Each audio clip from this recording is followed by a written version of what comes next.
Donc l'objet de cette vidéo est de mettre sur la fiche G4, donc la fiche de cours, ce que nous avons constaté lors de la vidéo précédente. Bon, on n'est pas dans une démarche de démonstration là, on est dans une démarche de on constate des choses et vous allez admettre le résultat. Il n'a pas été prouvé, il faut le savoir. Donc, je suis dans le bas de la fiche G4, et là je suis au verso. Donc on avait ces deux figures-là. Deuxièmement, on me demande de compléter le tableau suivant avec les longueurs des côtés homologues. Donc je rappelle ce que l'on a vu dans une vidéo précédente. Les côtés homologues, ce sont ceux dans les triangles semblables qui sont en face des angles homologues, des angles égaux. Donc par exemple, ici, je vais repasser dans la même couleur, donc en vert, ici les deux angles homologues, ceux qui sont en face de l'angle de 80 degrés, etc. Donc ici, on présente ça sous la forme d'un tableau. Donc là, ça va être les longueurs du triangle ABC, premier triangle, et là, les longueurs du deuxième triangle. Donc si je prends 4, le côté homologue mesure 6,4. 9,6, ça c'est le côté MP. Donc son côté homologue dans le premier triangle fait 6. 5, donc 5 c'est la longueur du côté AC, le côté homologue dans le deuxième côté, c'est PN qui mesure 8. Alors, comme dans la vidéo, comme on a vu, en fait, les longueurs des côtés homologues sont proportionnelles. Pour passer de 4 à 6,4, je cherche le coefficient de proportionnalité. Pour pas savoir par quel nombre je dois multiplier 4 pour obtenir 6,4, je divise 6,4 par 4. Quand je divise 6,4 par 4, je tombe sur 1,6. 4 fois 1,6, ça fait 6,4. Si je fais 9,6 que divise 6, 9,6 que divise 6 donne également 1,6. Si je fais 8 que divise 5, ça donne aussi 1,6. Bien sûr, il faut que le coefficient soit le même à chaque fois, sinon on n'est pas dans la proportionnalité.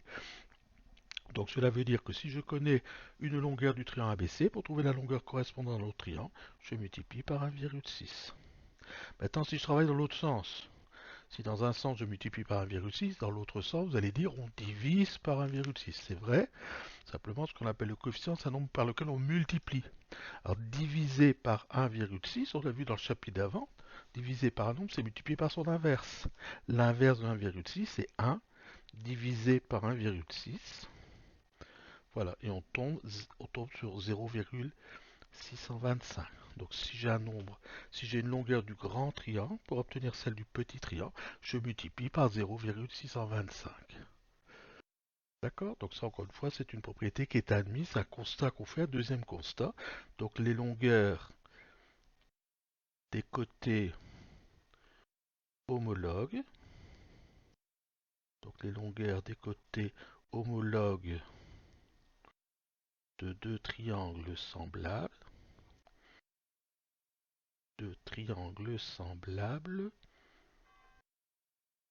sont proportionnelles. Sont proportionnelles. Encore une fois, c'est un constat. Je vous laisse noter ça rapidement. Donc les longueurs des côtés homologues de deux triangles semblables sont proportionnelles. Donc là, 1,6 c'est le coefficient de proportionnalité quand on passe du petit au grand triangle, et 0,625 le coefficient de proportionnalité dans l'autre sens. Voilà, vous mettez pause s'il le faut pour noter le texte. Je passe à la suite. Donc c'est la suite de la fiche. J'ai découpé mes fiches autrement, simplement pour question de technique. Alors donc propriété qu'on admet, si deux triangles sont semblables, alors les côtés homologues ont leur longueur, proportionnelle. Si je prends le cas 1, donc en fait c'est le cas d'avant, le triangle ABC devient le triangle MNP. On va dire que le triangle MNP est un agrandissement du triangle ABC. C'est le même triangle, la même forme, mais en plus grand. Le coefficient d'agrandissement, donc on venait de le trouver, donc on avait trouvé que le coefficient d'agrandissement était de 1,6. Toutes les longueurs étaient multipliées par 1,6 par exemple. 5 fois 1,6, ça donne 8. Si on fait 4 fois 1,6, ça donne 6,4. Maintenant, méfiez-vous, il y a des petites erreurs là quand j'ai fait cette fiche, que je fais beaucoup de copier-coller, mais apparemment j'ai oublié de changer les choses. Donc le triangle ABC, lui, par rapport au triangle MNP, pas ABC, c'est MNP. Hein. Donc le triangle ABC par rapport au triangle MNP, lui, c'est le même en plus petit. On dit que le triangle ABC est une réduction du triangle MNP. Attention, parce que souvent il y a des élèves qui disent au début un rétrécissement. Non, c'est pas ça. On parle de réduction. Le coefficient de réduction. Le coefficient de réduction, c'est le nombre par lequel je dois multiplier les longueurs du grand triangle pour obtenir celle du plus petit triangle. Bon, on l'a trouvé dans la fiche d'avant. Hein, pour passer des longueurs du grand triangle aux longueurs du petit, on multiplie par 0,625. Donc le coefficient de réduction, c'est 0,625. Maintenant, si je prends le deuxième cas, donc ici, je triangle AMN, je triangle ABC. En fait, les deux triangles sont imbriqués l'un dans l'autre. Hein, les points ici, AMN et ANC sont alignés. Si je prends le triangle ABC, ABC, par rapport au triangle AMN, c'est évidemment un agrandissement. C'est un agrandissement du triangle AMN. Le coefficient d'agrandissement, donc le coefficient d'agrandissement est, pour calculer un coefficient d'agrandissement, il faut connaître une longueur d'origine, je vais dire, et la longueur correspondante finale. Alors, par exemple, la longueur AB qui fait 8 devient pour le petit triangle son côté homologue. Hein, le côté homologue à AB, c'est le côté AM. 8 devient 2. 6 devient 1,5. 5 devient 1,25. Pour calculer le coefficient d'agrandissement, eh bien, je sais que je passe de 2 à 8. Donc là, le coefficient d'agrandissement, c'est 4. Je crois que je vais expliquer dans l'autre sens avant. Là, je faisais la réduction, ce que je vais faire maintenant.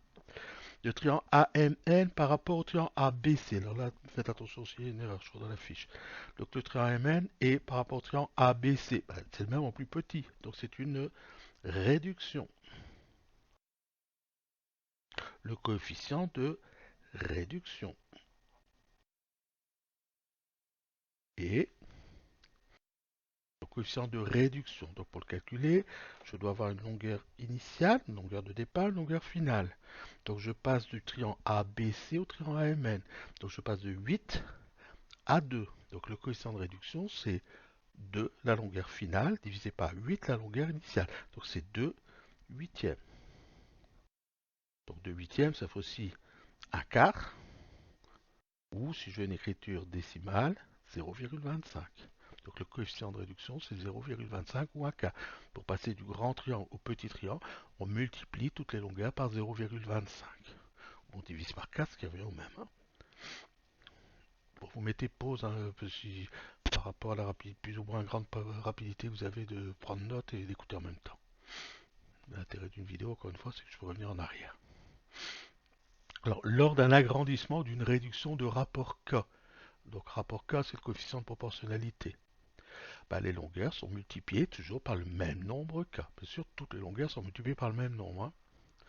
K est appelé le coefficient de réduction ou d'agrandissement. Alors maintenant, pour le calculer, ce coefficient, je divise ce que je vais appeler une longueur finale, c'est-à-dire une longueur après transformation, par la longueur initiale. Initiale, celle du début. Donc ça, il faut le savoir. Hein. Donc, alors, méfiez-vous, parce que souvent des élèves qui inversent les deux. Hein. Donc le coefficient de réduction ou d'agrandissement, c'est la longueur à la fin divisé par la longueur du début. Quand on fait une réduction, bah forcément le nombre par lequel on multiplie, il est plus petit que 1. Parce que si je multiplie par un nombre plus grand que 1, j'obtiens quelque chose de plus grand. Pour obtenir quelque chose de plus petit, il faut multiplier par un nombre plus petit que 1. Par contre, lors d'un agrandissement, le nombre k est plus grand que 1. Alors ça, ce qui suit, vous pourrez relire ça. Donc ça, ce qui suit, vous ne l'avez pas sur votre fiche, je vais rajouter en me disant, tiens, ça pourrait expliquer, parce qu'en classe, évidemment, je peux dire des choses en plus, je peux montrer des choses que ce n'est pas toujours évident quand je suis à la maison. Ici, j'ai un premier carré, un deuxième carré, un troisième carré. Vous avez un quadrillage. Donc vous pouvez voir ici, j'ai un carreau, deux carreaux, trois carreaux. Pour passer du carré 1 au carré 2, en fait, on a multiplié la longueur du côté par 2.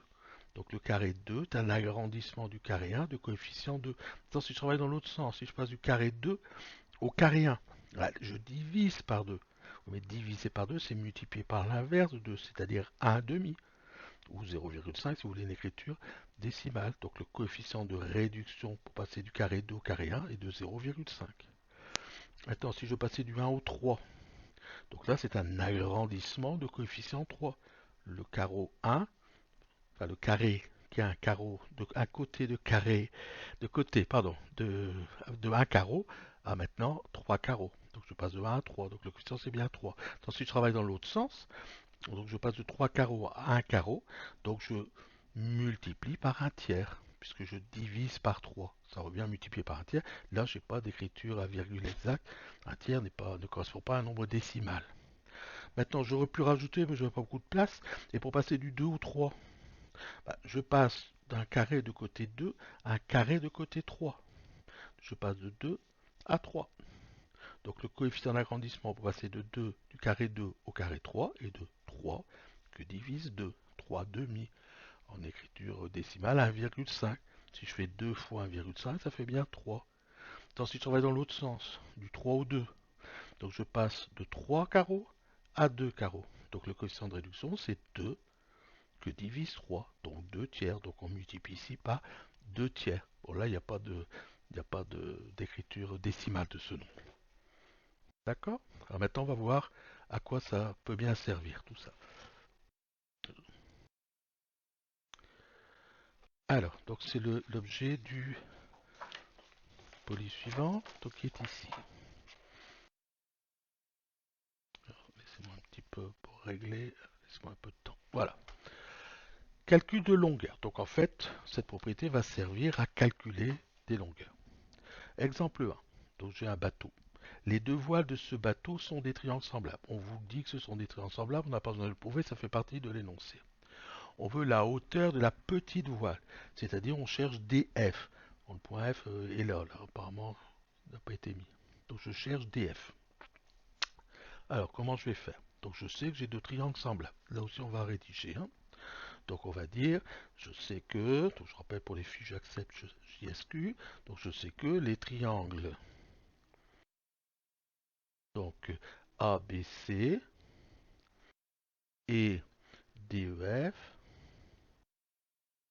sont semblables.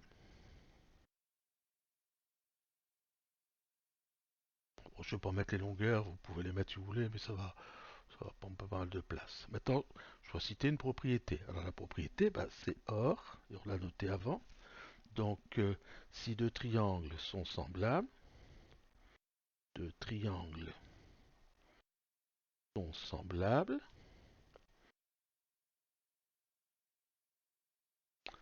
alors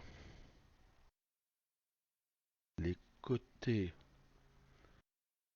des les côtés homologues, alors les côtés homologues sont proportionnels. Enfin, c'est la longueur qui est proportionnelle. Donc, si deux triangles sont semblables, alors les côtés homologues sont proportionnels. La longueur des côtés homologues. Donc, conclusion. Je peux dire, donc moi je cherche la longueur FD. Je peux dire que si je divise FD, alors par la longueur du côté homologue, donc le côté homologue du côté FD dans le grand triangle, c'est le mob BC. FD et BC sont deux côtés homologues. Donc si je divise FD par BC, je dois trouver le même coefficient de proportionnalité que si je calcule FE sur AB. Et je dois trouver la même chose que si je fais DE sur AC. Seulement le problème c'est que je ne connais pas. Enfin, je peux l'écrire mais je ne connais pas ça. DE sur AC. Donc à chaque fois, je divise des côtés homologues. Maintenant je vais remplacer. Bon, je passe une ligne, il n'y a pas beaucoup de place. Donc je cherche FD. FD je ne connais pas. FD sur BC. Donc BC, on sait que ça fait 5,4. c'est que le résultat du calcul doit être égal à FE qui fait 2,4 sur AB qui fait 3,6. Égal, alors DE on ne connaît pas, AC on ne connaît pas, donc ça ne m'intéresse pas. Donc je suis arrivé ici à une égalité de deux quotients. Je vais pouvoir utiliser la propriété que vous connaissez bien, qu'on a revue notamment avec le QCM, des produits en croix. Donc je vais pouvoir dire que la longueur FD est égale à 5,4 fois 2,4, le tout divisé par 3,6. Et après, éventuellement avec une calculatrice, donc 5,4 fois 2,4, que je divise par 3,6, et j'obtiens pour FD 3,6. Donc FD égale 3,6, je suis en mètres.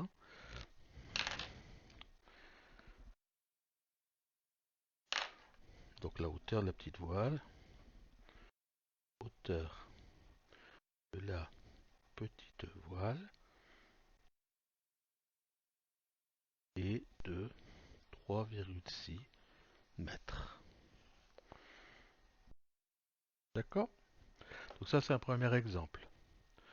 Deuxième exemple, alors je règle. Donc là les triangles sont imbriqués l'un dans l'autre, hein. Les points A, M, B et A, N, C sont alignés. Là, j'ai parlé de sommet commun aux deux triangles. Ben oui, le triangle AMN et le triangle ABC ont un sommet commun qui est le point A. Alors, la figure ci-dessous n'est pas en vraie grandeur. On a AM égale 3,2. Ce que je conseille à chaque fois, c'est de mettre sur la figure les longueurs. Donc AM 3,2. Je ne vais pas mettre les unités parce que j'aurai pas beaucoup de place. AB 5,9. Donc AB 5,9. AN 2,7. BC 4,8. 4,8 c'est cette longueur-là. Donc là, je suis tout en centimètres. Et on me demande de calculer AC. Donc AC, donc je cherche cette longueur-là. Et on me demande de calculer MN. Donc je cherche les deux longueurs qui correspondent au point d'interrogation. Là aussi, je suis dans le cas de triangle semblable. Je vais pouvoir utiliser cette propriété que l'on a vue juste avant. Donc on cite, quand on rédige, on cite d'abord les triangles semblables. Donc je sais que les triangles AMN et ABC sont semblables. Semblables. Or, si deux triangles sont semblables, alors les côtés homologues sont proportionnels. Encore une fois, ce sont les longueurs des côtés sont proportionnelles. Je raccourcis un peu. Donc, à partir de là, c'est bien trouver les côtés homologues. Voilà, je crois que c'est relativement facile. Je vais commencer par exemple, je cherche... bon, je vais commencer dans l'ordre. Allez, si je commence par le plus grand côté AB, son côté homologue dans le petit triangle, c'est AM. Donc si je divise AB par AM, donc AB divisé par AM. Donc je divise deux côtés homologues. Je dois trouver le même résultat que je divise deux autres côtés homologues. Donc je fais AB le plus grand sur AM le plus petit, je continue dans le même ordre. AC le plus grand sur AN le plus petit. Bon, maintenant, j'aurais pu commencer à faire AM divisé par AB. Dans ce cas-là, j'aurais dû continuer en faisant AN sur AC. Le tout, c'est quand on commence dans un ordre de continuer dans le même. Donc j'ai écrit AM divisé par AB doit donner le même résultat que AN que divise AC, doit donner le même résultat que BC.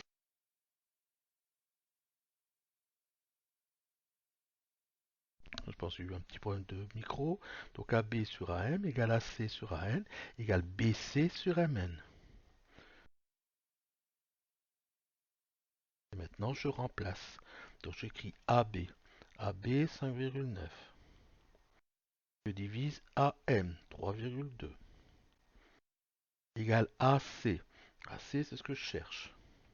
sur AN 2,7 égale BC 4,8 sur MN, ce que je cherche. Donc en fait, j'ai deux inconnus. J'ai AC et MN. Alors, on va faire les deux.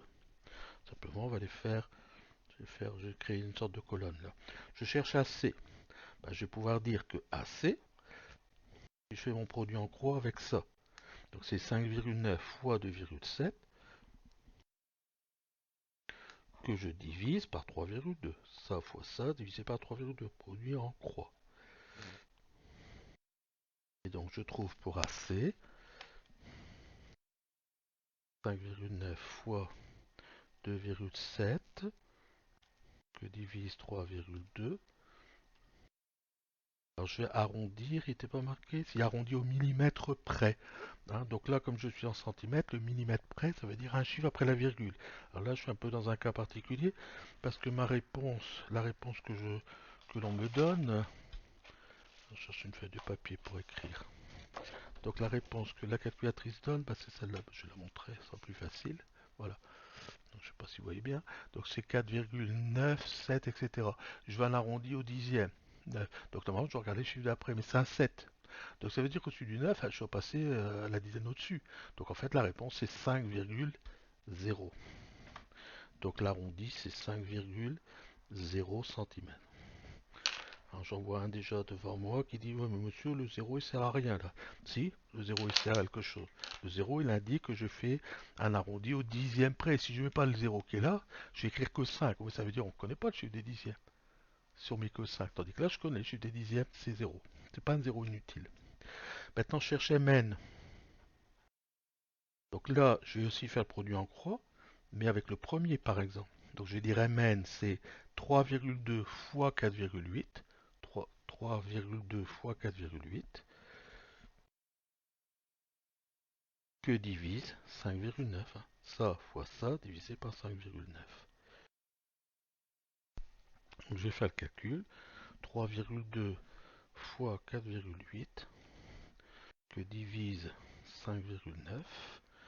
Et donc je trouve 2,60 et compagnie. Donc je vais dire que Mn est environ égal à 2,6 cm. Voilà.